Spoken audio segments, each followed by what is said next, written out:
الشيطان الرجيم. بسم الله الرحمن الرحيم. الحمد لله رب العالمين، والصلاة والسلام على أشرف الخلائق أجمعين، سيدنا وسيد الأولين والآخرين، حبيبنا وحبيب إله العالمين، إمام المرسلين وخاتم النبيين، أبي القاسم المصطفى محمد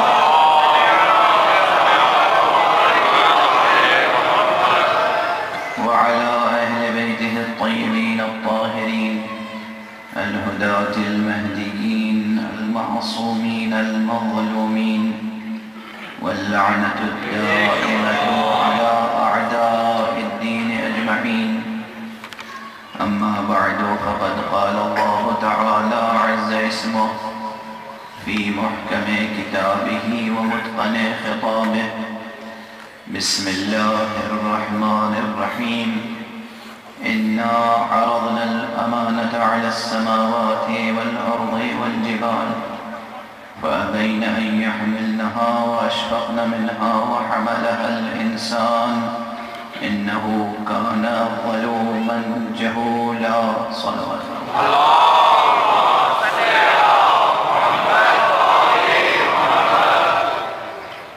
ایک مرتبہ بلند صلوات.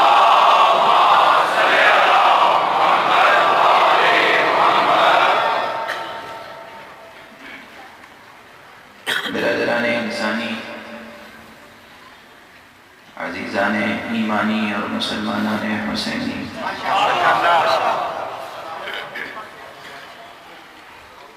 قرآن حکیم کا یہ سورہ مبارکہ سورہ احزاب بے حد فکر انگیز ہے. گزشتہ کئی شبوں سے اسی سورہ مبارکہ کی معنوی فضا میں گفتگو ہو رہی ہے. گزشتہ شب جو مجلس تھی وہاں میں نے یہ گزارش کر دی تھی کہ آج کی مجلس آیہ امانت کے عنوان سے ان آیات کا سلسلہ آپ کے ذہن میں محفوظ ہوگا. یوں تو قرآن مجید کا عملی پیغام تقویٰ ہے. ایک بات میں نے بہت پہلے کہیں عرض کی تھی، اس وقت یاد آ رہی ہے بے اختیار. علماء تشریف فرمائیں، فضل ہوتا آپ نیچے تشریف بغیر میں نہیں بات بغیر میں نہیں بات. آواز بلند صلوات. اللهم صل على علماء تشریف فرمائیں، افاضل حوزہ تشریف فرمائیں، خطباء ہیں، شعراء ہیں، علماء ہیں، اہل فہم ہیں. قرآن حکیم فقہ کی زبان میں نازل نہیں ہوا ہے. فقہ کی اصطلاحیں قرآن مجید سے اخذ کی گئی ہیں. علم فقہ بعد میں وجود میں آیا. قرآن فقہی اصطلاحوں میں نازل نہیں ہوا ہے. قرآن نے فقہ کو اصطلاحیں عطا کی ہیں، فقہ سے اصطلاحیں اخذ نہیں کی ہیں. اگر یہ سوال کیا جائے کہ قرآن مجید کس زبان میں نازل ہوا ہے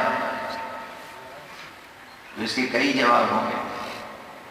عموماً ہمارے نوجوان اور بچے سمجھ رہے ہوں گے کہ یہ بھی کوئی مشکل سوال ہے اور اس کا کیا ایک سے زیادہ جواب ہو سکتا ہے.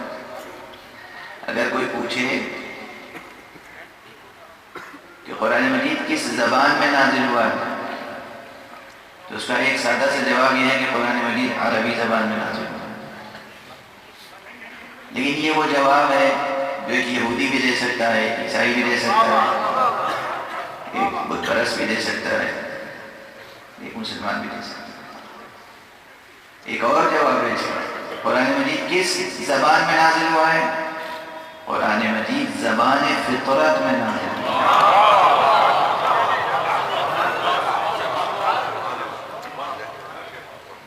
اب یہاں پر یہ دو جواب ایسے ہیں کہ یہیں سے جو لوگ لسانیات کا ذوق رکھتے ہیں ان کے لیے یہ مسئلہ کھڑا ہو جائے گا کہ اصلا زبان کی تعریف کیا ہے، زبان کے کتنے تصور ہیں، زبان کی کتنی ڈیفینیشنز ہیں۔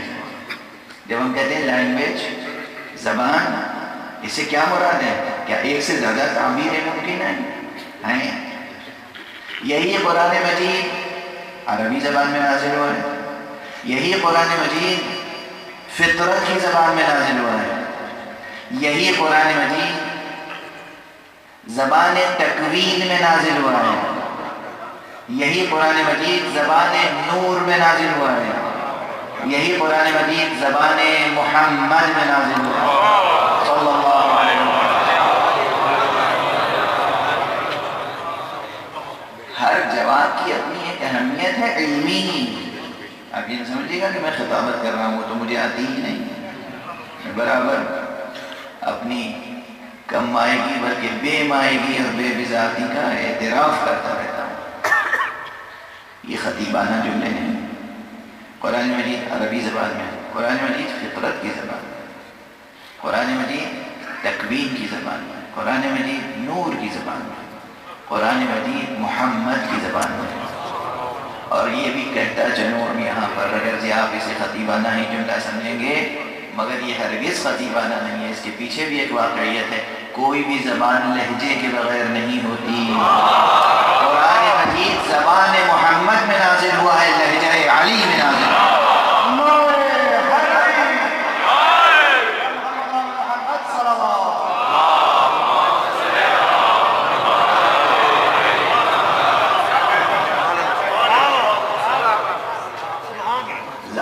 زبان محمد ہے، لہجہ علی ہے،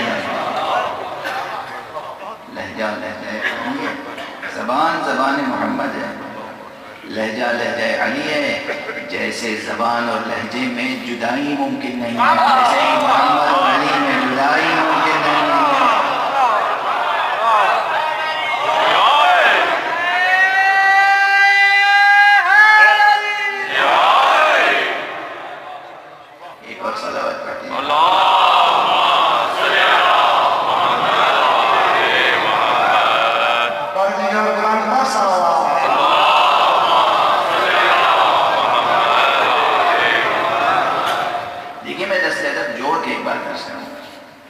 میری طالب علمانہ کوشش یہ ہوتی ہے کہ ایک جملہ بھی ایسا ادا نہ کروں جس کے پیچھے کوئی علمی استدلال نہ ہو،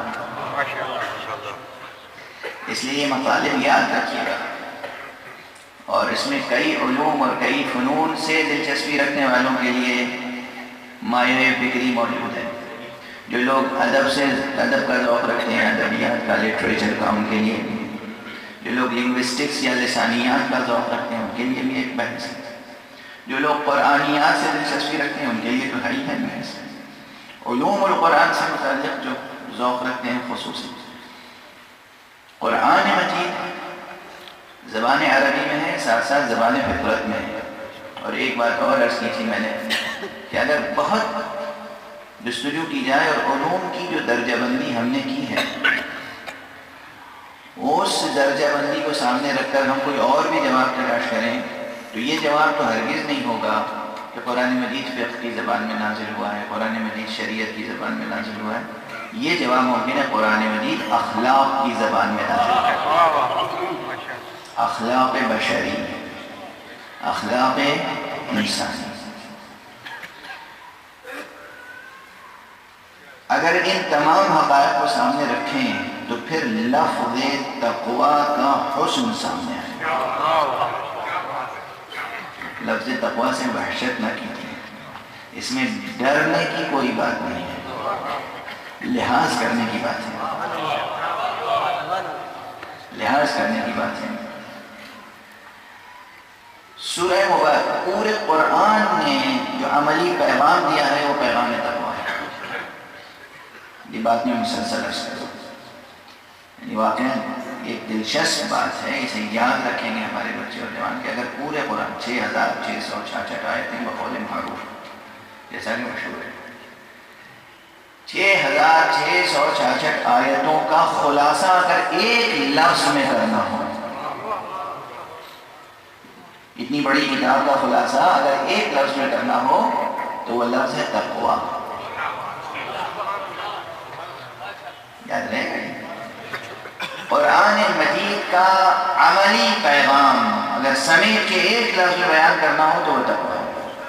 قرآن مجید میں از اول تا آخر تقویٰ پر جگہ جگہ روشنی ڈالی گئی ہے. اصول فقہ میں ایک بحث ہوتی ہے کہ اس امر کے متعلق کیا فقیہ کی رائے ہوتی ہے، اصولی کیا کہتا ہے جہاں امر بعد از امر موجود ہو، یعنی ایک چیز کا امر کیا گیا پھر اسی چیز کا امر دوبارہ کیا گیا. ابھی دوسرے امر کی کیا ہے، اس میں اصول فقہ کی بحث عوام میں اہم بحث ہے. قرآن مجید میں اس کی مثال تلاش کیجیے، کوئی مثال نہیں ملے گی مگر تقویٰ وہ حکم ہے الہی کہ جس کے متعلق ایک سے زائد آیتوں میں بار بار پہلے کا اتقوا پھر کا اتقوا، امر بعد امر، حکم پر حکم دیا جا رہا ہے. تقویٰ اختیار کرو، دیکھو تقویٰ اختیار، تقویٰ اختیار کرو، دیکھو تقویٰ اختیار. عملی پیغام قرآن مجید کا. یہ تمام شریعت کا نظام عبادات سے لے کر معاملات تک انسان کو کیا بناتا ہے؟ متقی. نماز کیا بناتی ہے؟ متقی. روزہ کیا بناتا ہے؟ متقی. حج کیا بناتا ہے؟ متقی. زکوٰۃ کیا بناتی ہے؟ متقی. خمس کیا بناتا ہے؟ متقی. جہاد کیا بناتا ہے؟ جتنا نظام عبادات ہے، جو کچھ معاملات ہیں، یہ سب انسان کو متقی بناتا ہے. متقی وہ ہوتا ہے جو معصوم کی معرفت پیدا کرنے کے قابل ہوتا ہے. لوگ بہت مدعی پیدا ہو گئے جی ہمارا تعلق براہ راست امام زمانہ سے. یہ مجتہدین کیا ہے؟ یہ فقہا کیا ہے؟ یہ آیت اللہ العظمہ سیستانی کیا چیز ہے؟ یہ آیت اللہ العظمہ رہبر انقلاب آغا خامنہئی کیا چیز ہے؟ ہم تقلید نہیں کرتے، ہم ان کو کچھ نہیں سمجھتے. آپ تقلید نہیں کرتے، آپ علماء کو کچھ نہیں سمجھتے، آپ احکام پہ عمل نہیں کرتے، آپ نماز پہ کوئی ضروری عمل نہیں سمجھتے، آپ پابندی شریعت کو نہیں سمجھتے، تو آپ کے اندر معصوم کی معرفت پیدا ہو ہی نہیں سکتی. جھوٹ ہے، غلط دعویٰ ہے، باطل دعویٰ ہے. جو بھی دعویٰ کرے کہ وہ علی کی معرفت رکھتا ہے، محمد کی معرفت رکھتا ہے، صاحب الزمان علیہ السلام کی معرفت رکھتا ہے، حسین ابن علی کی معرفت رکھتا ہے، اگر وہ پابند دین نہیں ہے تو جھوٹا ہے.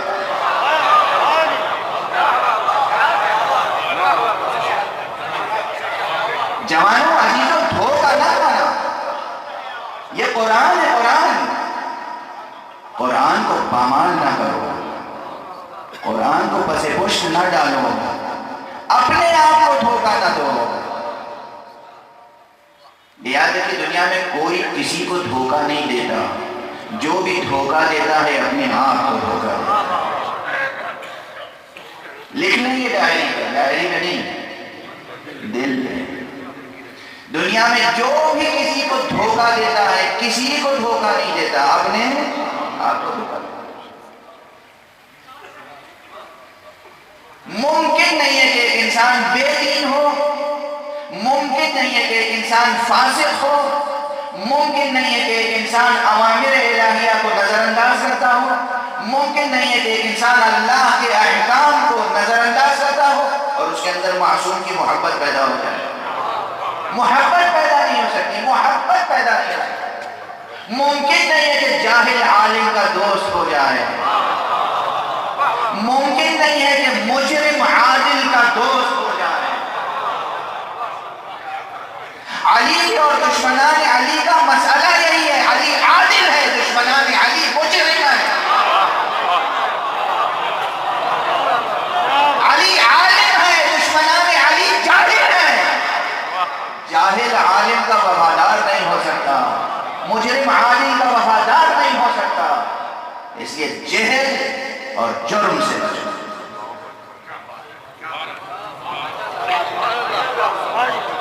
دشمن انسانیت کی دو چیزیں ہیں، جہل اور جرم.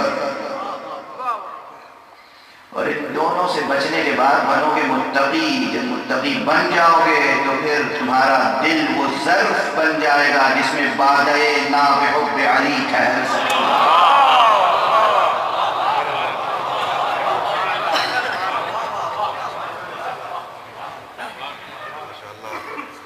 دیکھو،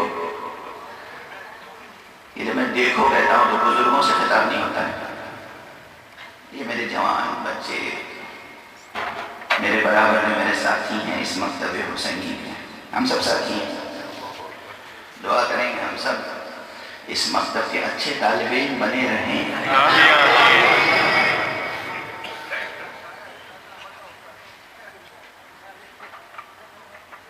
جہل اور جو یہ دو الفاظ بھول نہیں سکتا کوئی، یہ دو چیزیں انسانیت کی دشمن ہیں، اور جب تک ظرف قلب، ظرف ذہن، ظرف وجود، ظرف روح، ظرف بشری، ظرف انسانی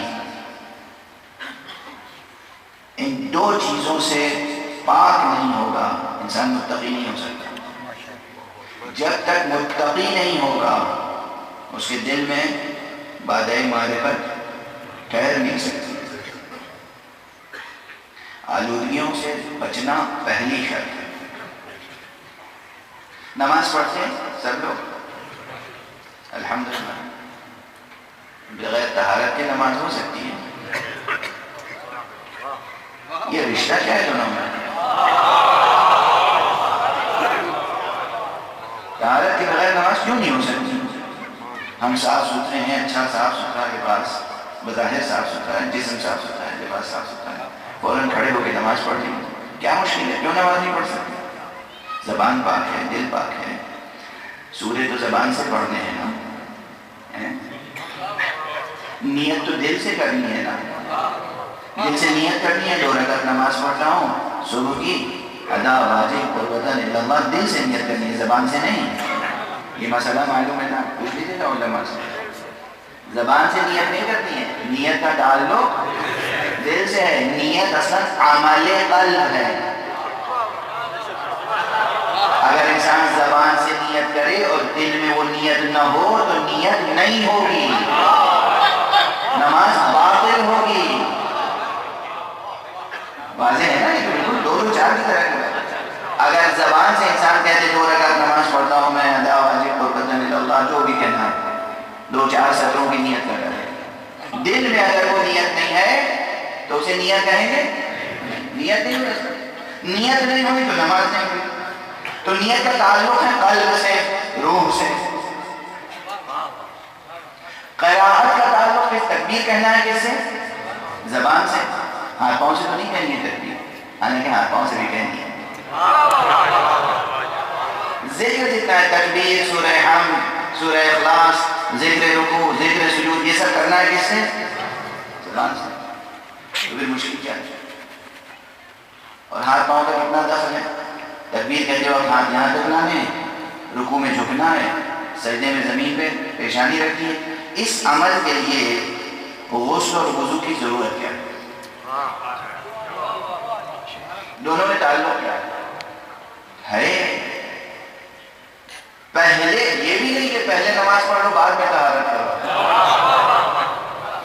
پہلے طہارت کرو پھر نماز پڑھو، ٹھیک ہے؟ اچھا، طہارت کرتے ہیں کس لیے کرتے ہیں؟ فلسفہ کیا ہے اس کا؟ حکمت کیا ہے؟ ہاتھ دھوتے ہیں 3 بار مستحب ہے، حکمت کیا ہے؟ ہاتھ دھونا علامت ہے کہ پروردگار یہ ہاتھ جو دنیا میں آلودہ تھے ابھی دنیا سے ہاتھ اٹھا رہا ہوں، اب دنیا سے ہاتھ اٹھانا۔ چہرہ دھونے کے معنی یہ ہے کہ پروردگار اس پر غبار حب دنیا ہے، یہ چہرہ اس قابل نہیں کہ تجھے دکھا سکوں، تیرے سامنے اس چہرے کے ساتھ کھڑا ہو سکوں، اس لیے پروردگار کی علامتی انداز میں دھو رہا ہوں، پاک ہو رہا ہوں، تاکہ میرا چہرہ تیرے روبرو ہونے کے لائق ہو جائے۔ اور اسی طرح ہر جز دنیا اور علائق دنیا سے تنزہ اور طہارت کی ایک علامت ہے۔ طہارت پہلے ہے، صفائی پہلے ہے، نظافت پہلے ہے، نفاست پہلے ہے، اور ذکر بعد میں ہے. یہ ترتیب عملی ہے. یہ طہارت پہلے اور نماز بعد میں. یہ عملی شکل ہے کلمہ لا الہ الا اللہ کی. اگر ہم عمل سے لا الہ الا اللہ کہیں تو کیسے کہیں گے؟ لا الہ الا اللہ کیا ہے؟ لا الہ الا اللہ، نہیں ہے کوئی معبود. پہلے کیا ہے؟ نہیں ہے. پہلے نفی ہے، باطل معبودوں کی نفی ہے، بعد میں برحق خدا کا اقرار. یہ جملہ اس کے برعکس میں ہو سکتا تھا. اللہ واحد ولا الہ غیرہ، یہ بھی تو ہو سکتا تھا. اللہ ایک ہے اور کوئی اس کے علاوہ خدا نہیں ہے. یعنی پہلے اس بات ہوتا بعد میں نفی. یہ نہیں ہے جو کلمہ سکھایا گیا، پہلے نفی ہے بعد میں اس بات. کیوں؟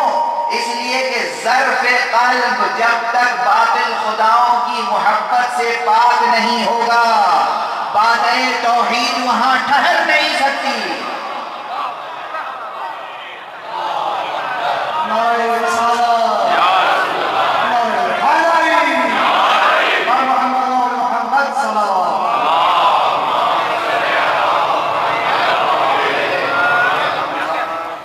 اسی کو ہمارے پاس بزرگ علماء یوں کہا کرتے تھے کہ مقام تبلیغ میں محمد مصطفیٰ صلی اللہ علیہ وآلہ وسلم کی مشکل کیا تھی؟ وہ عرب جو 360 بتوں کو پوجا کرتے تھے، ان کے لیے 361 خداؤں کا مان لینا مشکل نہیں تھا. پیغمبر اس لیے نہیں آئے تھے کہ 360 بتوں کے ساتھ ایک معبود کا اور اضافہ کر دیں. پیغمبر اس لیے آئے تھے کہ 360 کی نفی کرو اور بس ایک خدا کو مانو. عرب کے لیے ایک خدا کا ماننا مشکل نہیں تھا، بس ایک خدا کا ماننا مشکل تھا. تو 360 بتوں کی پرستش کر رہے تھے، ایک خدا کا اور ایک اور. اب بھی اس کی مثال موجود ہے. ہندو حضرات جو ہیں وہ ہمارے اور آپ کے انسانیت میں بھائی ہیں. وہ بھی انسان ہے، آپ بھی انسان ہیں، اس لیے ان کو برادران اہل ونود کہا جا سکتا ہے. اور ویسے خدا کی قسم، جہاں تک میری آواز جا رہی ہے، لوگ جہاں تک کلمہ لا الہ الا اللہ محمد رسول اللہ پڑھتے ہیں صلی اللہ علیہ وآلہ وسلم، انہیں یہ یاد رکھنا چاہیے کہ ان دو کلمات کی برکتیں کیا ہیں. اگر یہ دو کلمے انسان دل سے قبول کر کے اپنی زندگی میں ڈھال لے اور اپنی زندگی کو ان دو کلموں میں ڈھال لے، ان دو کلمات کے سانچے میں ڈھال لے، تو برکت سماجی سطح پر، معاشرتی سطح پر، معاشرتی قدر، تہذیب جو وجود میں آتی ہے. دیکھیے، ایک ہوتا ہے فلسفہ، ایک ہوتا ہے قانون، ایک ہوتی ہے تہذیب، کلچر، ایک ہوتی ہے تھیوری یا کانسیپٹ یا فلسفی، ایک ہوتا ہے لیگل سسٹم، ایک ہوتا ہے کلچر، تہذیب. توجہ ہے؟ اصل چیز تہذیب ہے. اگر انسانی تہذیب صحت مند ہے تو جرائم وجود ہی میں نہیں آئیں گے. قانون کی ضرورت تو تب پڑتی ہے جہاں جرائم ہو یا جرائم کا امکان ہو. انسان کو جرم سے بچانے کے لیے قانون کی ضرورت ہوتی ہے. اگر انسان مہذب ہے پہلے سے اور اس سے جرم کا امکان نہیں ہے تو قانون کی ضرورت نہیں ہوتی. جب رخ پہ گفتگو چل پڑی، ذہن میں کچھ اور باتیں تھیں. تہذیب اور کلچر، اصل چیز کیا ہے؟ ہمیں وہ فلسفی چاہیے جو ہماری انسانی تہذیب کو پروان چڑھائے. ہمیں وہ قانون چاہیے جو انسانی تہذیب کی تشکیل کرے اور اسے ارتقاء کے مراحل تک پہنچائے. کلمہ لا الہ الا اللہ اور فلسفہ توحید تہذیبی قدر کے عنوان سے کون سی قدر عطا کرتا ہے؟ وہ کون سی کلچرل ویلیو ہے عام زندگی میں، انسانی زندگی میں، روزمرہ سانس لیتی ہوئی زندگی میں وہ کون سی کلچرل ویلیو ہے، وہ کون سی تہذیبی قدر ہے جو کلمہ لا الہ الا اللہ سے حاصل ہوتی ہے؟ وہ ہے مساوات. ایک انسان دوسرے انسان سے کس بنیاد پر کہہ سکتا ہے کہ میں تمہارے برابر ہوں، تم نہ مجھ سے اونچے ہو نہ میں تم سے نیچا ہوں؟ کس بنیاد پر؟ اسی کا نام تو ہے مساوات نا۔ مساوات کے لیے ہم آپ سب برابر ہیں، انسان سب ایک دوسرے کے برابر ہیں۔ آج جو یونین کا چارٹر ہے جو سب کو برابری دیتا ہے، اس کے پاس برابری کا نعرہ ہے، برابری کی بنیاد نہیں آئے۔ برابری کی بنیاد صرف ایک ہے، جس خالق نے تمہیں پیدا کیا ہے اسی خالق نے مجھے پیدا کیا ہے۔ جس خالق نے تمہیں پیدا کیا ہے اسی خالق نے مجھے پیدا کیا ہے، اس لیے ہم اور تم دونوں برابر ہیں خلقت کے اعتبار سے۔ اور اگر ایک دوسرے پہ ظلم ہوتا ہے تو ہر انسان کی سزا یہ ہوتی ہے کہ ٹھیک ہے تم ظلم کر لو، تم جبر کر لو، تم ہمیں یہاں نیچا دکھا لو، مگر کوئی ایک ہے جو ہمیں ہمارا حق عطا کرنے والا ہے۔ مبدا کے اعتبار سے بھی مساوات کا تصور ہے، معاد کے تعلق سے بھی مساوات کا تصور ہے۔ تو مساوات یعنی ایک دوسرے سے برابر رہنا۔ اچھا، ایک دوسرے سے برابر رہنے سے تہذیب کی ایک فضا تو بنتی ہے، طبقاتی نظام ٹوٹتا ہے، ایک تہذیبی فضا وجود میں آتی ہے۔ اس تہذیبی فضا کو ذرا اور ترقی دیجیے، کیونکہ برابری ہو، برابری کا جذبہ ہو تو کبھی کبھی صرف برابری کا جذبہ ہی ٹکرا دیتا ہے۔ برابری کا جذبہ ایک دوسرے سے عموماً، یہ ایک موضوع تھا، پوری مجلس اس موضوع پہ پڑھنے کا میں نے وعدہ کیا تھا لیکن اس سفر میں نہیں ہو پایا۔ نفس، انانیت، انا ولا غیری کا جو کلچر ہے، اور صرف مادی ہی، افسوس یہ ہے کہ صرف مادی ماحول میں نہیں ہے۔ صلوات پڑھ دیجیے محمد۔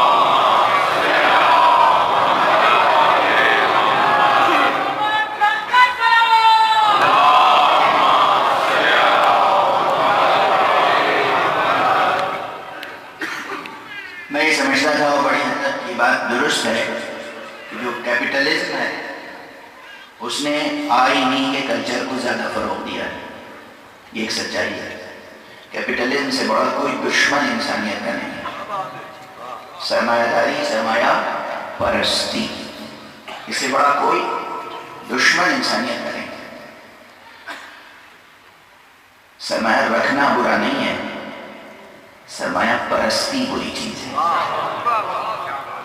ایک ہی تو دل ہے، دل ہی سے پرستش ہوتی ہے، چاہیے تو اس سے خدا سے پرستش کر لیجیے، چاہیے تو اس سے سرمایہ سے پرستش،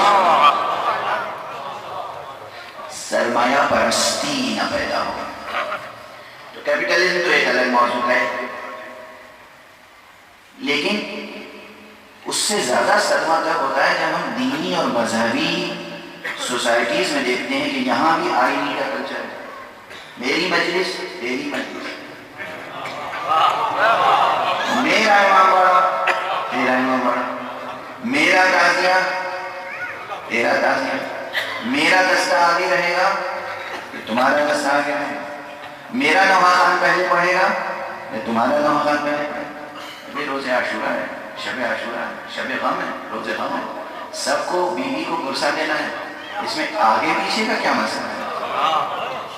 یہ انانیتیں کہاں سے پیدا ہو رہی ہیں؟ اس کے معنی ہے کہ ہم سرکار سید الشہداء کی نوکری کر رہے ہیں یا نفس پرستی؟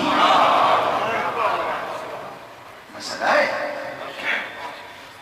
مسئلہ ہے، مسئلہ ہے۔ آج کم سے کم جو لوگ اس فرش اعضاء پر ہیں وہ اپنے دل سے کھرچ کر یہ باطل انانیت نکال کے اٹھیں گے۔ آج کے بعد سے کوئی سوز خان یہ نہیں سوچے گا کہ میں استاد ہوں، مجھ سے پہلے کیوں پڑھوا دیا، وہ میرا جونیئر ہے اس کو میرے بعد کیوں پڑھوایا، میں نوحہ خان ہوں مجھ سے پہلے پڑھوا دیا، وہ نوحہ خان ہے میرے بعد جونیئر، میرے سامنے کا بچہ مجھ سے تو سن کے اس نے نوحہ پڑھنا سیکھا ہے، ہوگا اس سیکھنے سکھانے میں جونیئر اور سینئر ہوں گے، فرش اعضاء پہ سب برابر ہیں، فرش اعضاء پہ سب برابر ہیں۔ تعزیہ آگے پیچھے ہوگا جھکا کے، ماں باپ کا احترام قرآن نے کیا سکھایا ہے؟ وَأَخْفِضْ لَهُمَا حظ ماں باپ کے سامنے اپنے یہ دونوں شانے ایسے جھکا کے رکھو جیسے غلام. جب ماں باپ یہ خاکی یہ گناہگار یہ غیر معصوم جب ان ماں باپ کے سامنے شانہ جھکا کے رکھنے کا حکم ہے تو آقا حسین کے سامنے ہمارے شانے کیسے جھکے ہوئے ہونے چاہیے؟ مولا امیر المومنین کے لیے ہمارے شانے کیسے جھکے ہونے چاہیے؟ رسول اللہ صلی اللہ علیہ وآلہ وسلم کے سامنے ہمارے شانے کیسے جھکے ہوئے ہونے چاہیے؟ شانے جھکے ہوئے ہونے کا مطلب یہ ہے کہ کوئی امتیاز نہیں ہے. آقا کی خدمت میں خراج عقیدت پیش کرنا ہے. آقا ہمارا مرثیہ قبول کر لیں, آقا ہماری ذاکری قبول کر لیں, آقا ہمارا نوحہ قبول کر لیں, آقا ہماری عزاداری قبول کر لیں. اس میں میں اور تو کہاں سے آ گیا؟ اگر جو ہے آج کے بعد سے بدلے گا کچھ کلچر نہیں. یہ کلچر کہاں سے پیدا ہوا؟ میں نے کہا کلمہ لا الہ الا اللہ مساوات کی قدر پیدا کرتا ہے. جو خالق تمہارا ہے وہی خالق ہمارا, ہم تم برابر ہیں. جس کے سامنے تمہیں حاضر ہونا ہے اسی کے سامنے ہمیں حاضر ہونا ہے, ہم تم برابر ہیں. جس نے تمہیں زندگی دی اسی نے ہمیں زندگی دی, ہم تم برابر ہیں. یہ فضا کھلی ہوئی جس میں تم سانس لیتے ہو اسی میں ہم سانس لیتے ہیں, ہم تم برابر ہیں. جو پانی تم پیتے ہو وہی پانی ہم پیتے ہیں, ہم تم برابر ہیں. برابری کی قدر پیدا ہوتی ہے عقیدہ توحید سے, اور یہ برابری یہ مساوات جب اور مضبوط ہوتی ہے اور ترقی پاتی ہے تو قدر پیدا ہوتی ہے کون سی؟ اخوت, برابری برادری. جب برابری برادری تک پہنچ جائے تو انسانیت عروج پاتی ہے. جب برابری تک پہنچ جائے تو انسانیت عروج پاتی ہے. اور خدا کی قسم انگریزی زبان و ادب اور لٹریچر میں یا تمام مغربی لٹریچر کو کھگا لیجیے, میں چیلنج کر رہا ہوں تمام اساتذہ کو جو لٹریچر پڑھاتے ہیں اور سوشل سائنسز پڑھاتے ہیں, آپ انصاف کی محنت لگا کر تلاش کیجیے اخوت کی وہ قدر, بردرہڈ کا وہ تصور جو محمد عربی صلی اللہ علیہ وآلہ وسلم نے پیش کیا ہے, محمد سے پہلے کسی نے پیش نہیں کیا.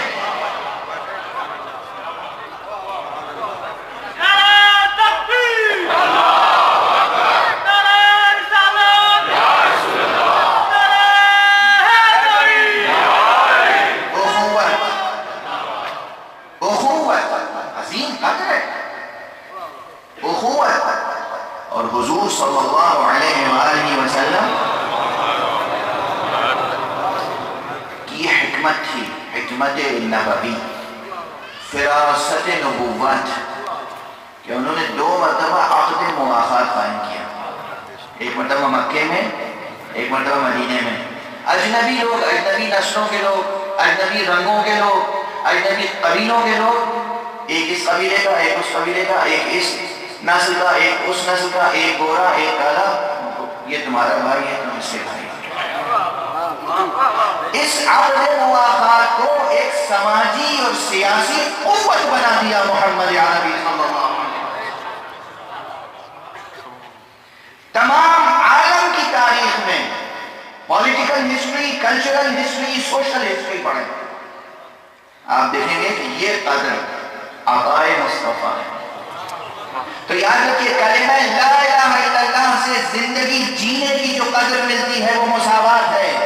کلمہ محمد رسول اللہ سے جو زندگی بسر کرنے کی تہذیب ملتی ہے وہ اخوت ہے. اور آپ برت کے دیکھیے, زندگی برت کے دیکھیے, ٹھیک ہے آپس میں لڑائیاں ہوتی ہیں, جھگڑے ہوتے ہیں, پھر بھی ایک محاورہ ہے. آپ جہاں جن مسلم تہذیبی علاقوں میں جائیں گے, مسلم ممالک میں جائیں گے, مسلم معاشروں میں جائیں گے, وہاں آپ کو ایک دوسرے کو بھائی کہنے کی تہذیب ملے گی. کہیں بھی آپ چلے جائیں, فارسی بولنے والا معاشرہ ہو, عربی بولنے والا معاشرہ ہو, اردو بولنے والا معاشرہ ہو, سندھی بولنے والا معاشرہ ہو, گجراتی بولنے والا معاشرہ ہو, پنجابی بولنے والا معاشرہ ہو, سرائکی بولنے والا معاشرہ, کوئی بھی معاشرہ, اگر اسلامی معاشرہ ہے تو ایک دوسرے کو بھائی کہنے میں اور بھائی بہن کہنے میں کوئی تکلف نہیں ہوتا. اور ذرا آپ مغرب میں جا کے کسی کو بردر کہہ کے پکار تو نہیں چاہتے. آج جو لوگ یورپ جاتے ہیں، امریکہ جاتے ہیں، آسٹریلیا جاتے ہیں، راستے پہ کوئی چلا جا رہا اسے بردر کہہ کے پکار سکتے ہیں آپ؟ یہ کلچر ہی نہیں ہوا. آپ انہیں دیکھتا رہے کیا کہہ رہے ہو، میں تمہارا کہاں کا بردر بن گیا. یہ شعور ہی نہیں ہے. آج 21ویں صدی میں ان ترقی یافتہ، نام نہاد ترقی یافتہ انسانی معاشروں میں سب کچھ ہے، انسانی اخوت کا تفکر نہیں ہے. یہ صدقہ ہے نبوت مصطفیٰ صلی اللہ علیہ وآلہ وسلم. ایک صلوات پڑھ دیں محمد والے.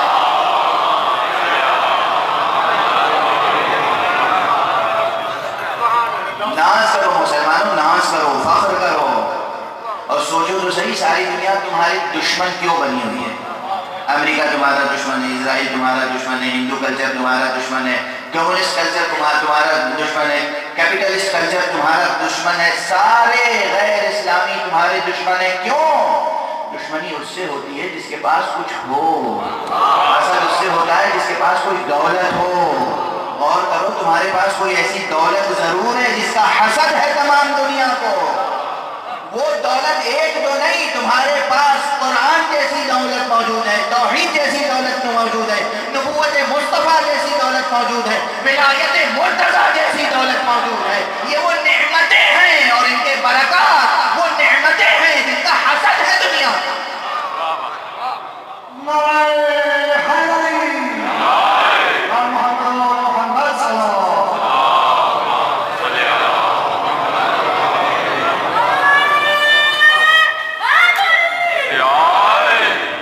حسد ہے، حسد. میں لفظ کہہ رہا ہوں حسد.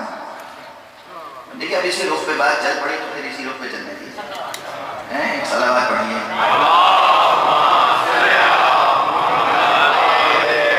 ہمارے بزرگ سن رہے ہیں، مائیں سن رہی ہیں، جوان سن رہے ہیں، سب سن رہے ہیں. جن کے آغوش ہے، تربیت میں بچے ہیں، وہ بھی توجہ دیں، اور جو جوان اور نوجوان ہیں وہ بھی توجہ دیں.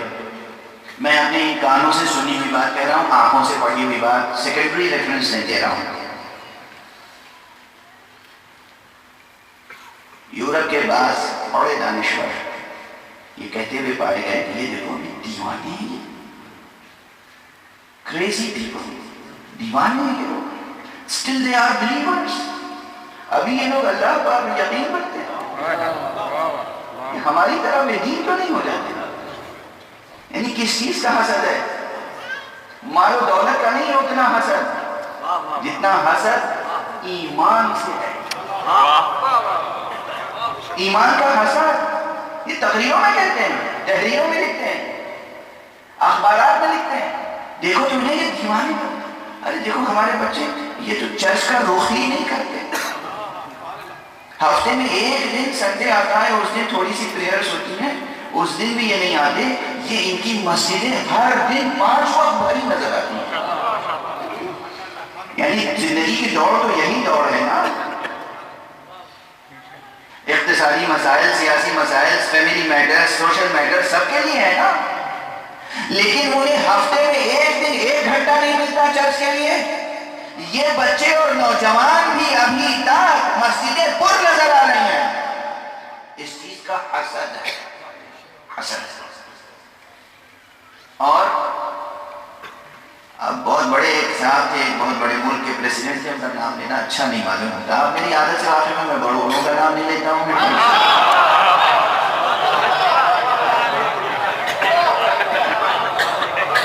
ابھی ماضی قریب کی بات ہے. تو ویسے بھی لفظ بھی کوئی بہت مناسب نہیں، اچھا لفظ نہیں. تو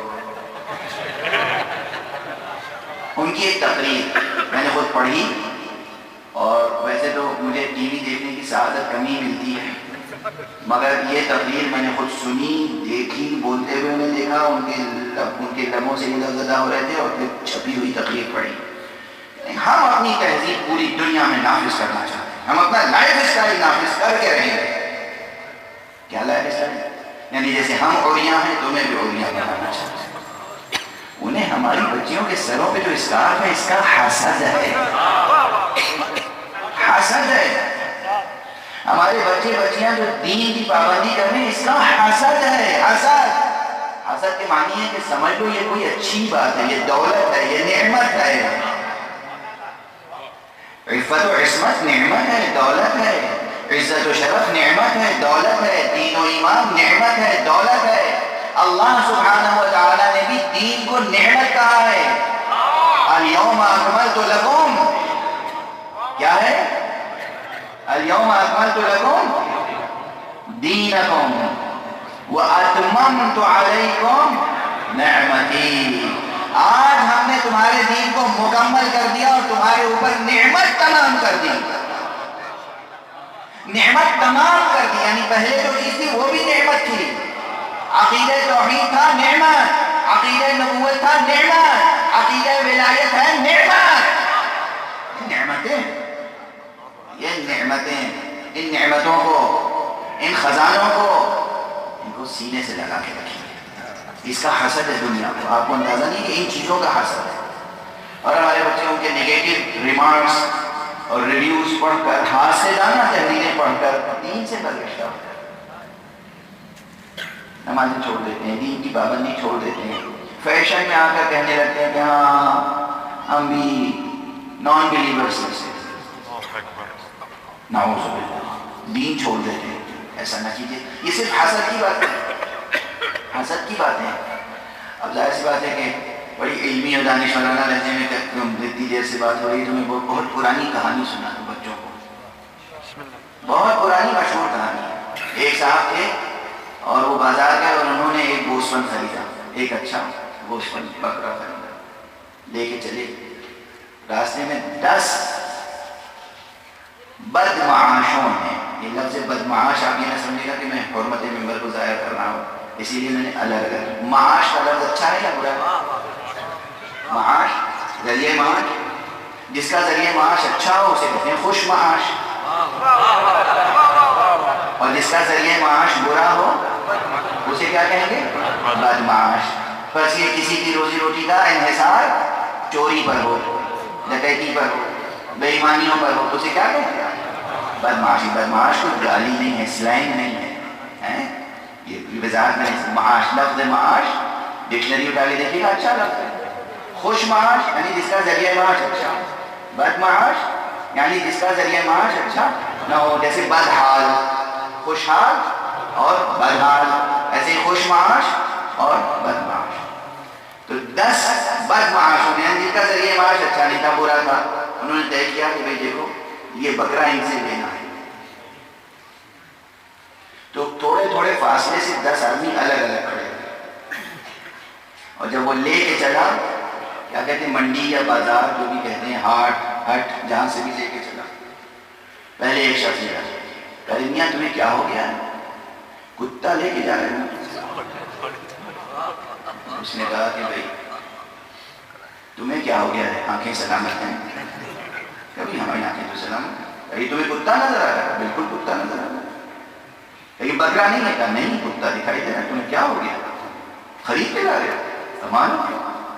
دھوکہ دیا ہے بیچنے والے نے، سحر کر دیا ہے تمہاری آنکھوں. تم سمجھ رہے ہو بکرا ہے؟ کتا تھما دیا بکرے کی قیمت ہے.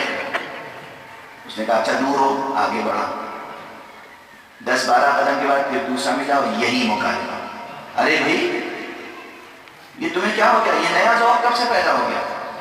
کیا کتا لے کے جا رہے؟ اب دیکھیے پہلے نے کہا تھا، دوسرے نے کہا، پھر وہی مکالمہ. 10-12 قدموں کے بعد تیسرا ملا. کیا لے کے جا رہے ہو؟ کتا.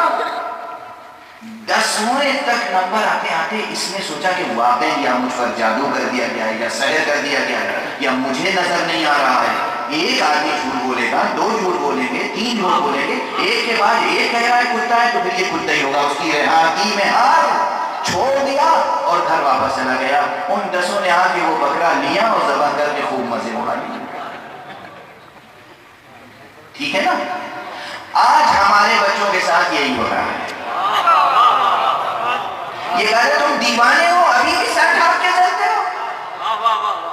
ہماری بچیوں کا مذاق اڑایا جاتا ہے کالجز میں، یونیورسٹی یونیورسٹیز میں سب ہنستے ہیں, بچیاں کہتے ہیں برداشت نہیں ہوتا, ایسا مذاق اڑاتے ہیں کہ برداشت نہیں ہوتا. اڑانے کو مذاق, وہ اپنی برہنگی پہ شرمندہ نہیں ہے, تم اپنے لباس میں کیوں شرمندہ ہو؟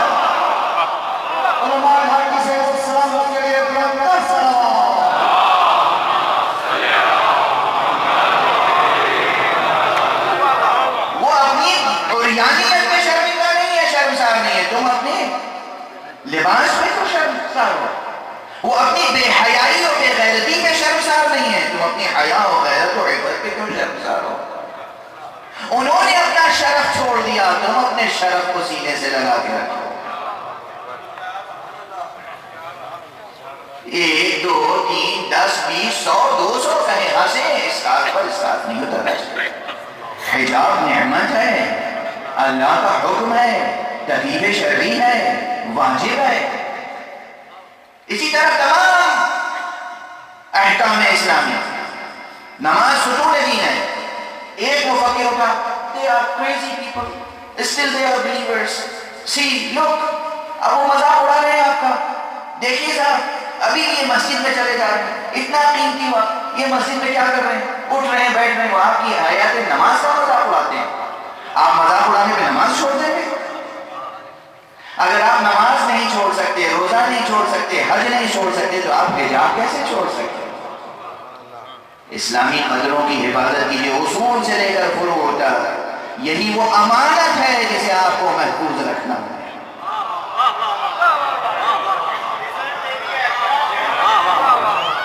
یہ امانت ہے, امانت. زندگی امانت ہے, تہذیب امانت ہے, حیا امانت ہے, غیرت امانت ہے, عفت امانت ہے, عصمت امانت ہے, انسانی شرف امانت ہے. اللہ نے جیسی پاک پاکیزہ زندگی دی ہے ایسی ہی اس کی خدمت میں پہنچاؤ تو امانت کا حق ادا ہوگا, ورنہ خیانت کار کہلاؤ گے.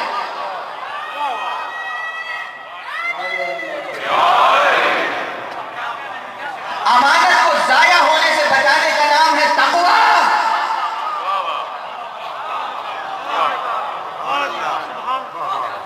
اور امانت داری ادا کرنے کا نام ہے, امانت داری کا حق ادا کرنے کا نام ہے کامیابی, فوز عظیم. امانت کو محفوظ رکھنے کا نام, اور یہ آیہ امانت ہے, اِنَّا عَرَضْنَا الْأَمَانَةَ عَلَى السَّمَاوَاتِ وَالْأَرْضِ وَالْجِبَالِ. ہم نے ایک امانت پیش کی آسمانوں کے سامنے, زمین کے سامنے, پہاڑوں کے سامنے, سب لرز گئے, کانپ گئے, کسی نے بار امانت اٹھانا قبول نہ کیا. وَحَمَلَهَا الْإِنسَانُ, اور اس انسان نے بار امانت اٹھا لیا, اور ہمیں معلوم تھا کہ یہ خیانت کرے گا, اس لیے کہ تو مغرور ہے, جہول ہے, یہ بہت ہی ستمگار اور نادان ہے. آیت قرآنی, آیت قرآنی.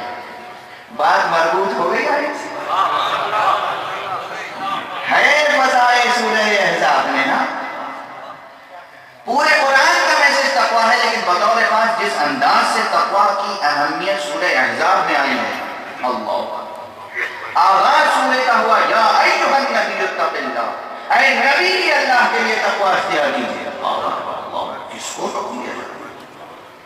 اس نبی کو جسے خود حق سبحانہ و تعالیٰ نے سند دی ہے کہ وما ارسلناک الا رحمتا للعالمین, تمام عالمین کے لیے رحمت. اس نبی کو جس کو قرآن نے سند دیا انک لعلی خلق عظیم, آپ خلق عظیم کے درجے پہ فائز ہیں. جو خلق عظیم کے درجے پہ فائز ہے, جو رحمت عالم ہے, جو نبی مرسل ہے, جو خاتم النبیین ہے, جو کچھ نہیں ہے مگر رسول.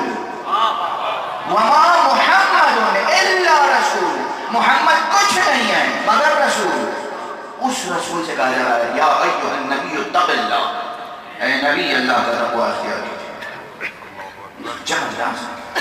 اس کے بعد مومنین سے کہا جا رہا ہے یا ایھا الذین آمنوا اتقوا اللہ, اے ایمان لانے والوں اللہ کے لیے تقویٰ اختیار کرو. اس آیت کے بعد والی آیت بالکل اس کے بعد یا ایھا الذین آمنوا اتقوا اللہ وقولوا قولا سدیدا. تو یہ آیت یاد ہو گئی ہوگی, اتنی بار پڑھا میں نے اس سفر میں.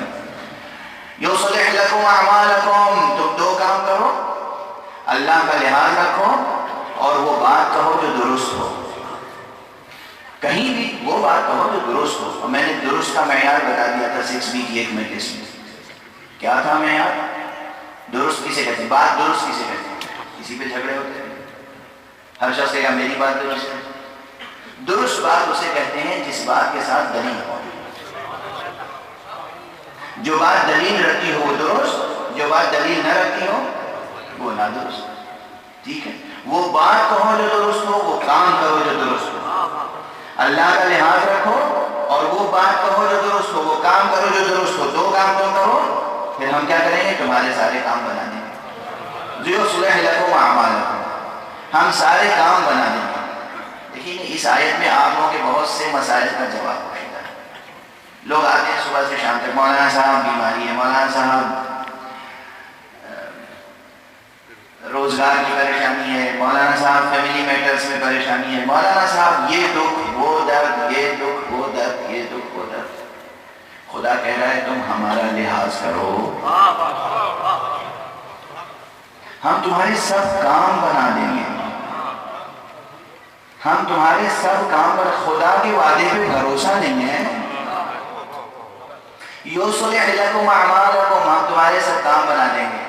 وَيَغْفِرْ لَكُمْ ذُنُوبَكُمْ، اور تمہارے سارے گناہ معاف کر دیں گے. اس سے بڑا کوئی انعام چاہیے؟ اس سے بڑی کوئی فیسلٹی چاہیے؟ بدون استثناء تم بس ہمارا لحاظ رکھو، وہ کام کرو جو درست ہو، ہم تمہارے سب کام بنا دیں گے، تمہاری ہر خطا معاف کر دیں گے. وَمَنْ يُطِعِ اللَّهَ وَرَسُولَهُ، اور جو اللہ کی اور اللہ کے رسول کی اطاعت کرے گا، فَقَدْ فَازَ فَوْزًا عَظِيمًا، وہی عظیم کامیابی حاصل کرے گا.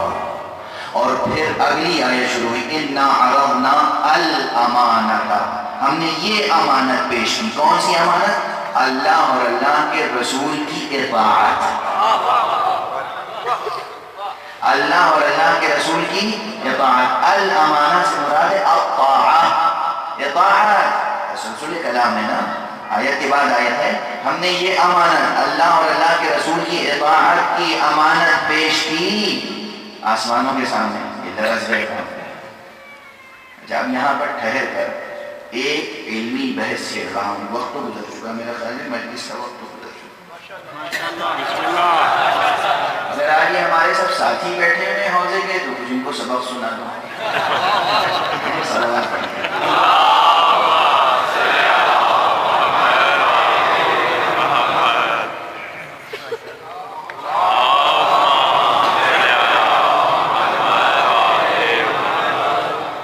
آج آخری مجلس ہے نا کہاں پر، کم سے کم اتنا تو تھکا دوں کہ آئندہ جلدی بلانے کی سوچیں گے.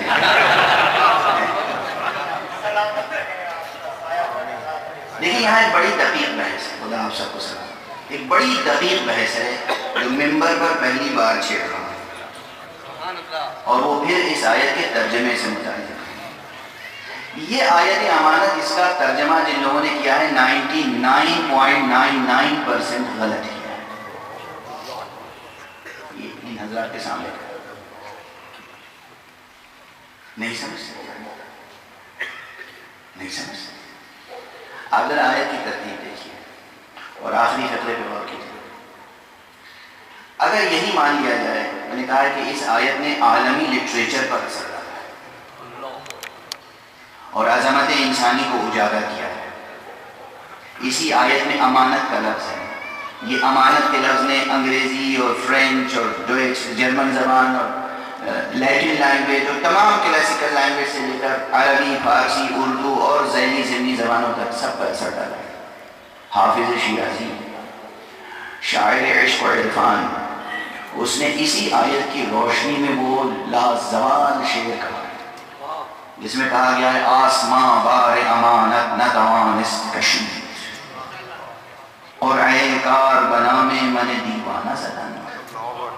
آسمان یہ بار امانت نہیں اٹھا سکا، اور یہ بار امانت مجھ ناتواں کے نام پہ پورا نکل ہے. ناتواں یعنی یہ انسان، یہ انسان. آسمان یہ بار امانت نہیں اٹھا سکا، زمین یہ بار امانت نہیں اٹھا سکی. ساتھ دیجیے گا، ساتھ چھوڑیے گا.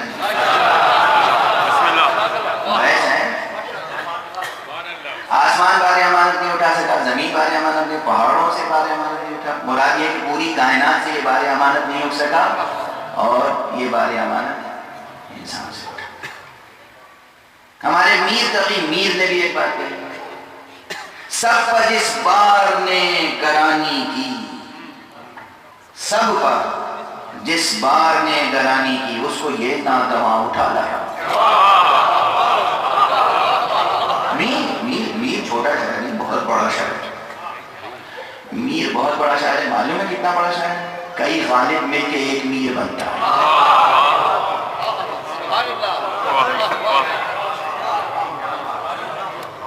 کئی غالب مل کے ایک میر بنتا ہے. میر بہت بڑا شاعر ہے. یہ نئے جو شعراء، نوجوان شعراء کے لیے ہے کہ میر کو پڑھیں اور سمجھیں اور حافظ کو پڑھیں اور سمجھیں. میر بہت بڑا شاعر ہے. کیا شعر، چھوٹے چھوٹے دو میں سے. سب پر اس بار نے گرانی کی، اس کو یہ ناتواں اٹھا. ان بڑے شعراء سے فائدہ اٹھاتے ہوئے بہت سے چھوٹے شعراء نے یا متوسط درجے کے شعراء نے بھی اس مضمون کو باندھا. ایک صاحب نے کہا، پروردگار نے کروٹ جنت نصیب مغفرت فرمائے، شاعر اہل بیت تھے اور بر صغیر میں زمانے میں بڑی خدمتیں ہیں ان کی، جناب سید حسین علی جعفری صاحب مرحوم. وہ فرماتے ہیں کہ دوش ملک بھی ہیچ ہے نا پائیدار ہے. دوش ملک بھی ہیچ ہے نا پائیدار ہے، انسانیت کا بار قیامت کا بار ہے.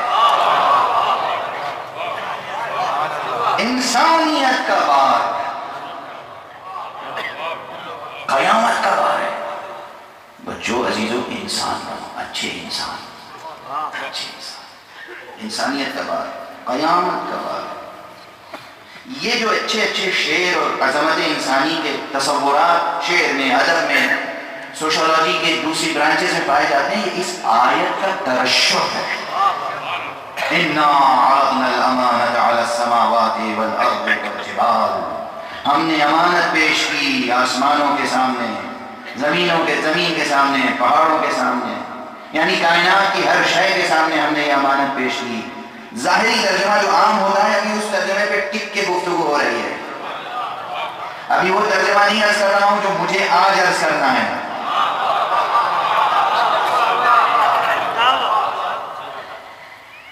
یہ عام ترجمہ ہے. اس عام ترجمے نے جو لٹریچر کو جلا بخشی ہے اور لٹریچر کی سطح کو بلند کیا ہے کہ ہم نے سب کے سامنے امانت پیش کی اور کسی نے یہ امانت قبول نہیں کی. ہم بھی ابھی یہ ترجمہ ہے، قبول نہیں کی، سب نے انکار کیا، لرز گئے، کانپ گئے. وَحَمَلَهَا الْإِنسَانُ، اور انسان نے بار امانت اٹھا لیا. اچھا، اگر یہ اتنا ہی بڑا کارنامہ تھا کہ کسی نے نہیں کیا، انسان نے کیا، تو داد دینے کی جاتی نا، کہنا چاہتے شاباش شاباش. اللہ کیا فرما رہا ہے؟ إِنَّهُ كَانَ ظَلُومًا جَهُولًا. ارے یہ تو بڑا ہی ستمگار تھا، وہ بڑا ہی نادان تھا.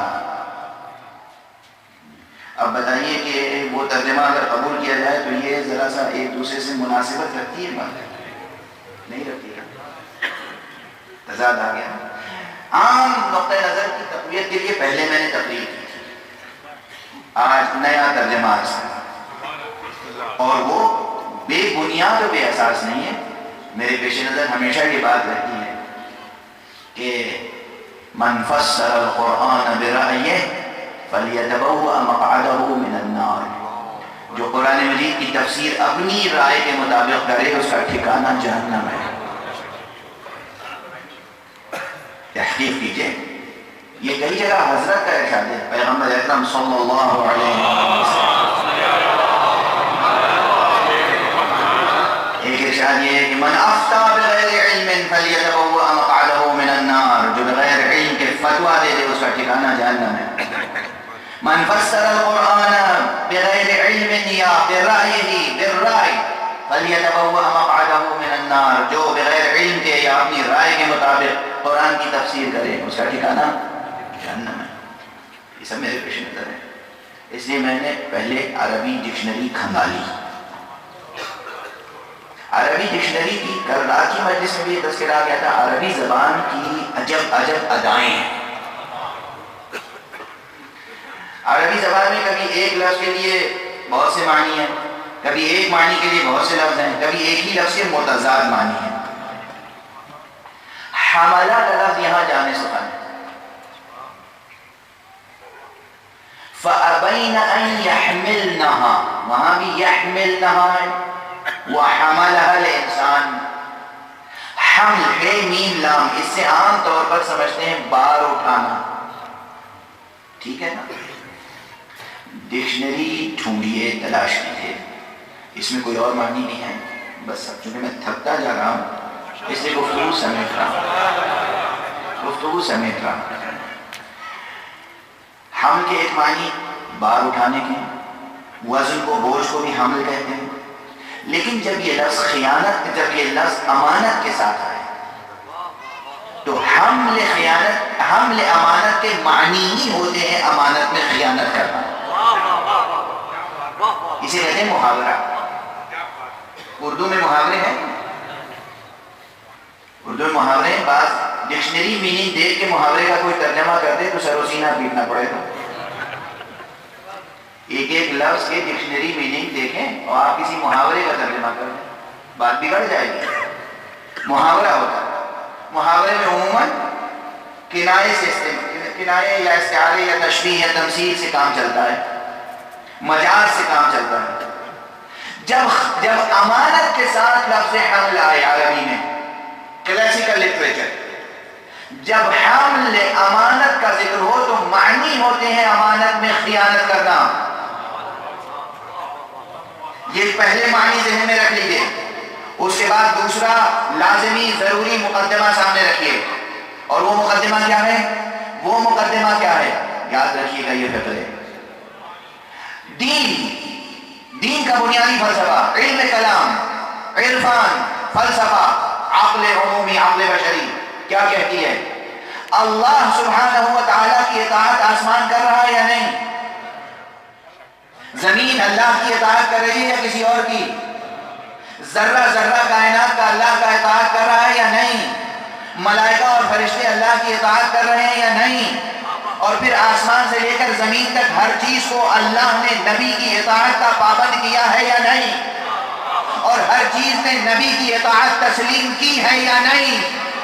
اگر نبی کی اطاعت ہر شے نے تسلیم نہ کی ہوتی تو پھر نبی کے ایک اشارے پر چاند 2 ٹکڑے نہ ہو جاتا، نبی کے بلانے پر درخت پاؤں سے چلتا ہوا آگے نہ آ جاتا، نبی کے ہاتھوں پر اٹھا لینے کے بعد ذرہ کلمہ نہ پڑھتا، شجر و حجر رسول کو راہ چلتے السلام علیکہ یا رسول اللہ نہ کہتے، رسول کی ٹھوکروں سے چشمہ نہ پھوٹ پڑتا، حجر اسود رسول سے کلام نہ کرتا، فرشتے رسول کی خدمت نہ کرتے، اور آسمانوں نے اگر رسول کی اطاعت قبول نہ کی ہوتی تو شب معراج اپنا سینہ چاک کر کے رسول کو راستہ نہ دیتے۔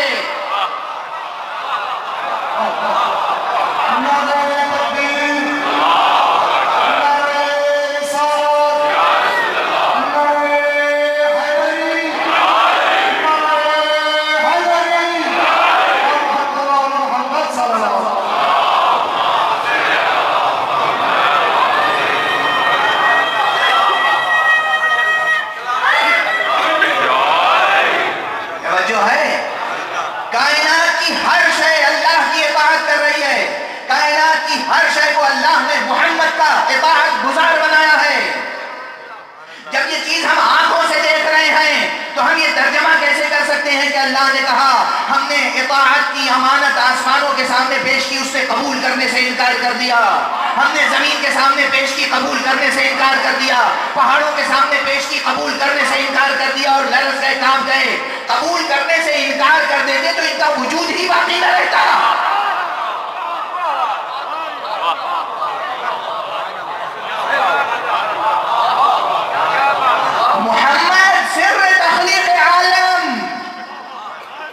محمد جان کائنات، محمد علت کائنات، نگاہ مشیت میں محمد مقصود کائنات۔ مجال تھی آسمانوں کی، زمین کی، پہاڑوں کی اور ذروں کی کہ اللہ محمد کی امانت پیش کرے اور کوئی سرتابی کر جائے۔ ممکن نہیں تھا۔ اب سنو ترجمہ، اللہ فرماتا ہے ہم نے یہ بار امانت یعنی محمد کی اطاعت آسمانوں کے سامنے پیش کی، زمین کے سامنے پیش کی، پہاڑوں کے سامنے پیش کی، کائنات کے ذرے ذرے کے سامنے پیش کی. ہر شے نے بار امانت کو محسوس کیا، اس میں خیانت کرنے سے لرز گئے، کانپ گئے، امانت کا حق ادا کیا. الا یہ انسان، اس نے خیانت کی اور یہ تو پہلے ہی سے نادان اور ستمگار ہے. صلوات پڑھیں محمد.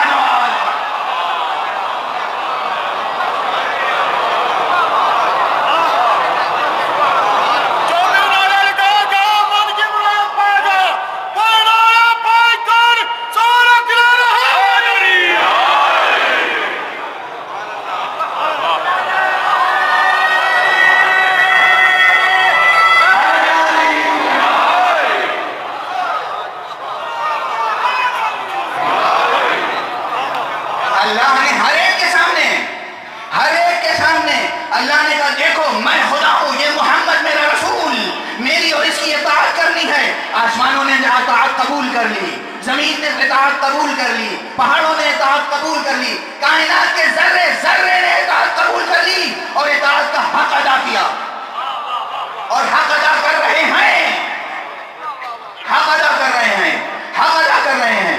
الا انسان. آج دیکھیے، اور حق کو معلوم تھا کہ یہ انسان یہ تو جاہل بھی ہے، ستمگار بھی ہے، یہ جاہل بھی ہے اور مجرم بھی ہے، اس کے پاس جہل بھی ہے اور جرم بھی ہے.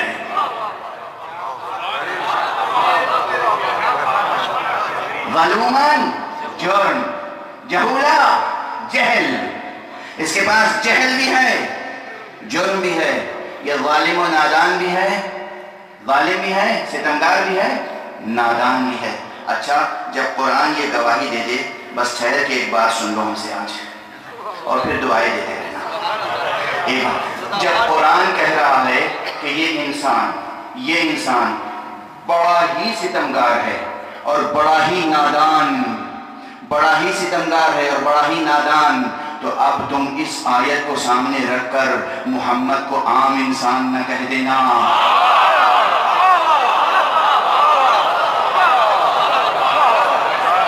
محمد کو نہ اپنے جیسا انسان کہہ سکتے ہو، نہ فی الاصل انسان کہہ سکتے ہو. یہ بشر نہیں، ماں فوق بشر ہے. انسان خلق نہیں ہوا تھا تب محمد خلق ہو چکا تھا. صلوات پڑھیں محمد.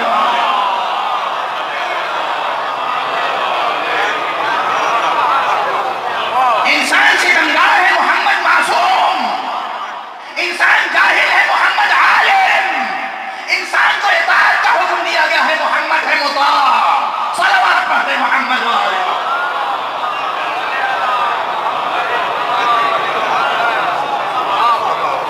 انسان مٹی سے پیدا ہوا ہے، محمد نور سے. عیسائیت کے رہتے ہوئے محمد کو انسان نہ کہہ دینا اپنا کیسا.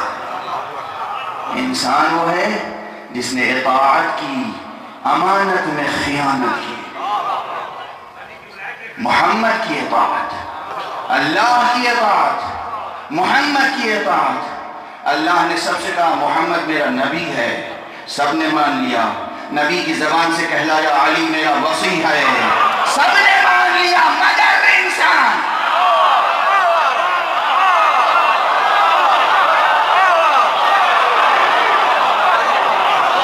آسمانوں پہ لکھا ہے علی ولی اللہ، زمین پر لکھا ہے علی ولی اللہ، عرش پر لکھا ہے علی ولی اللہ، جنت کے دروازوں پہ لکھا ہے علی ولی اللہ، ذرے ذرے کے جگر پہ لکھا ہے علی ولی اللہ. نہیں مانتا تو انسان.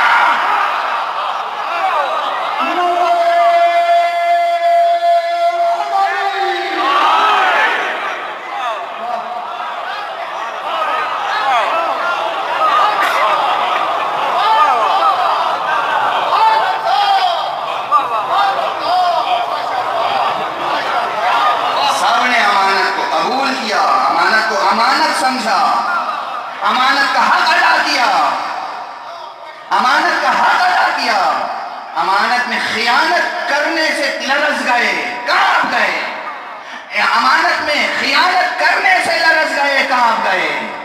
حملها الانسان، اور انسان نے خیانت کر ڈالی.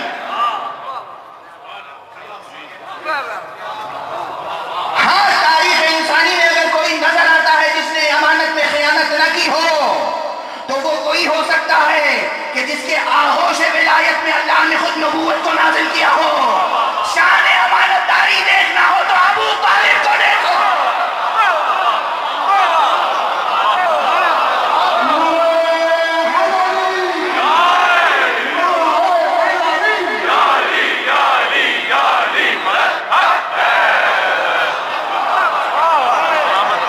اگر ایسے انسان دیکھنے ہوں، استثنائی انسان، اولو العزم انسان، اولو العزم بشر، استثنائی انسان جنہوں نے کوئی خیانت نہیں کی، جیسی امانت ملی ویسی ہی پیش کی،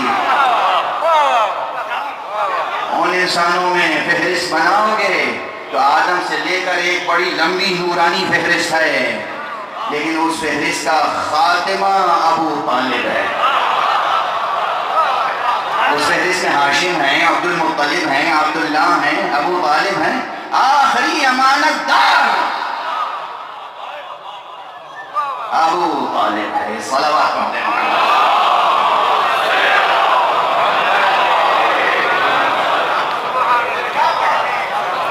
آیت واضح ہو گئی، روشن ہوئی آیت. اب بتاؤ انہو کان ظلوما جہولا درست ہے یا نہیں؟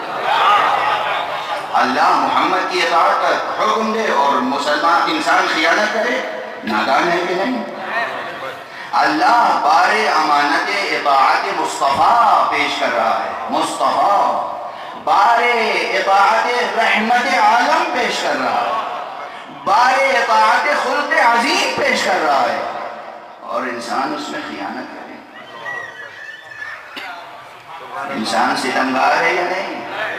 انسان نادان ہے یا نہیں؟ یہ نادانی بھی ہے، یہ ستمگاری بھی ہے. بس گفتگو تمام.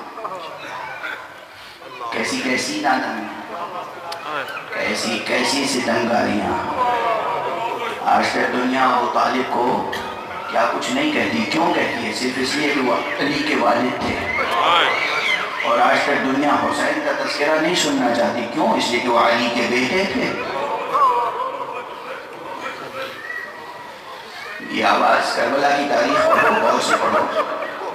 کربلا میں امام حسین علیہ السلام نے جب آخری خطبہ ارشاد فرمایا ہے، آخری خطبہ، تو سرکار سید الشہداء نے پوچھا کیا تم میں سے کوئی ایسا ہے جس کا خون میری گردن پہ ہو؟ تم میں سے کوئی ایسا ہے جس کی کوئی امانت میں نے واپس نہ کی ہو؟ تم میں سے کوئی ایسا ہے یہ جو گواہی دے سکے میں نے کوئی حلال خدا کو حرام کیا ہے، میں نے کوئی حرام خدا کو حلال کیا ہے، میں نے کوئی دین میں تبدیلی کی ہے؟ سب کہتے رہے نہیں نہیں نہیں. اس کے بعد کھول کے کہا ہم تمہیں تمہارے باپ کے بغض میں قتل کر رہے ہیں، علی کے بغض میں قتل کر رہے ہیں. تمہارے باپ نے ہمارے باپ کو، دادا کو، چچا کو کفر میں جب وہ تھے، جب وہ کفر پر تھے انہیں قتل کیا تھا. ہمیں ان کا کینہ ہے، دل میں بغض ہے، ہم تمہیں اس لیے قتل کریں. یہ ہے ستم، یہ ہے ظلم، اور بس کیا کیا ستم نہ ہو. اور عزیز و دوستو گریہ کر رہے ہو مگر کربلا کو تفصیل سے پڑھو. حسین کی شان امامت اور شان امانت داری. امام حسین کے اصحاب میں، ساتھیوں میں، قافلے میں، کارواں میں ایک شخص ایسا ہے جس کے اوپر کسی کا کچھ قرض تھا. توجہ رکھنا، تاریخ ہے زندہ کا. قرض تھا. حضرت کے پاس سر میں ہوا کہ آیا آقا میرے اوپر قرض ہے. کہا تم ہمارے ساتھ شہید نہیں ہو سکتے، واپس جاؤ، واپس جاؤ، قرض ادا کرو.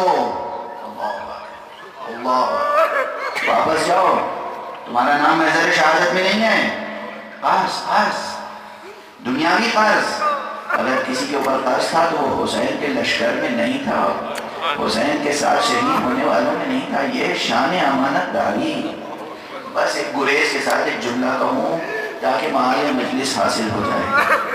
حسین نے سب کی امانتوں کا خیال کیا ہے. سب کی امانتوں کا خیال کیا ہے، مگر ایک منزل وہ تھی کہ جب حسین یہ سوچ رہے تھے کہ رباب سے جو امانت لائے تھے وہ امانت رباب کو لوٹانے کے قابل نہیں رہے، غالباً اسے بس لوگ کرتے آپ ہوتے رہے کیا کرتے رہے، مگر آپ ذرا تصور کریں، اس سے پہلے میں نے دوسرے انداز سے یہ بات کہی ہے، حسین شجاع تھے، حسین صابر تھے، حسین شجاع تھے، حسین صابر تھے۔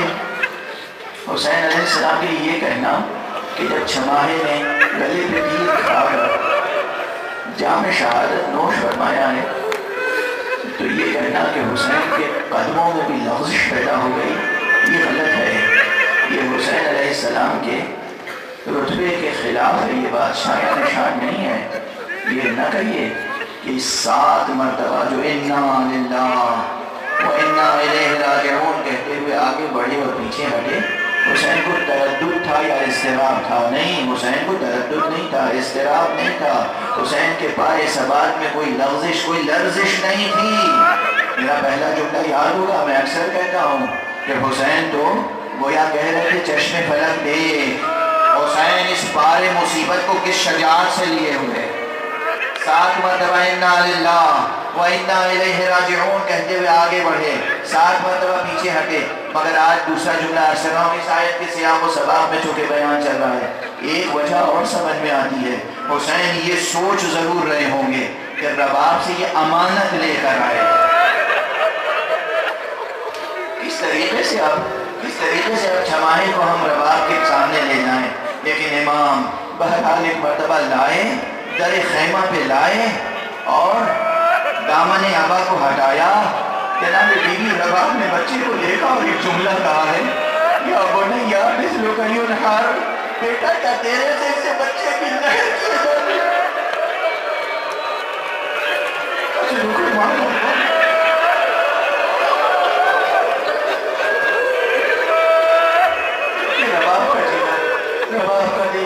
رباب کا مقام معرفت، رباب کا مقام معرفت، رباب کا رضائے رب، رباب کا رضائے رب کا کچھ شکوہ نہیں ہے۔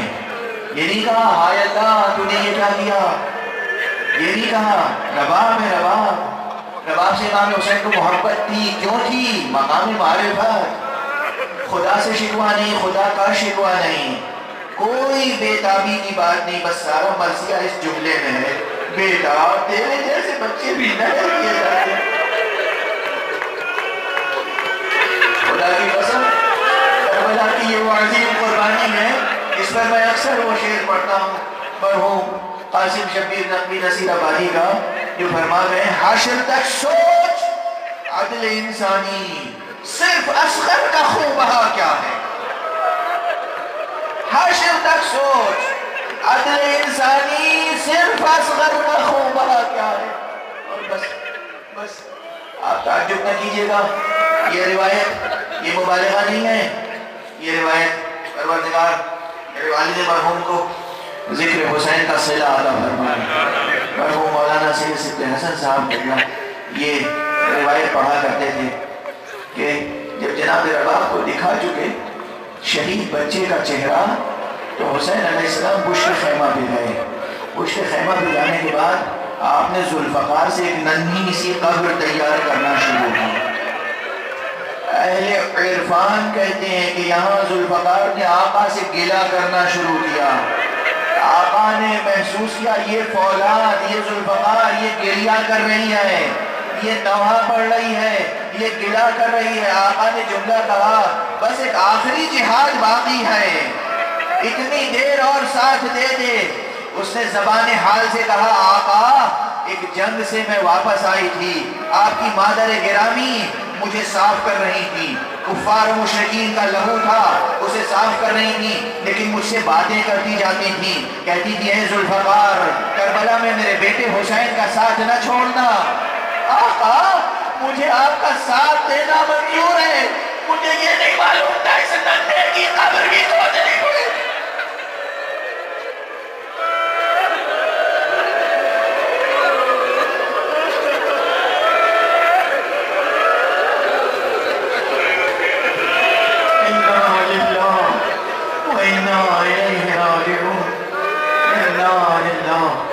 وإنا إليه راجعون إنا لله وإنا إليه راجعون رضا بقضائه وتسليما لأمره پروردگار ہماری اس عبادت عذاب کو قبول فرما پروردگار جہاں جہاں بھی روئے زمین پر ذکر حسین ہو رہا ہے ان جگہوں کو ان مقامات کے چراغ ہمیشہ روشن رہے پروردگار ان مقامات پہ تیری برکت نازل ہوتی ہے معبود ان ماتمیوں کو اپنی خاص جامان پروردگار مسلمانوں کو معرفت حسین عطا فرما پروردگار برکات و فیوز حسینی کو تمام عالم بشریت کے لیے عام کر دے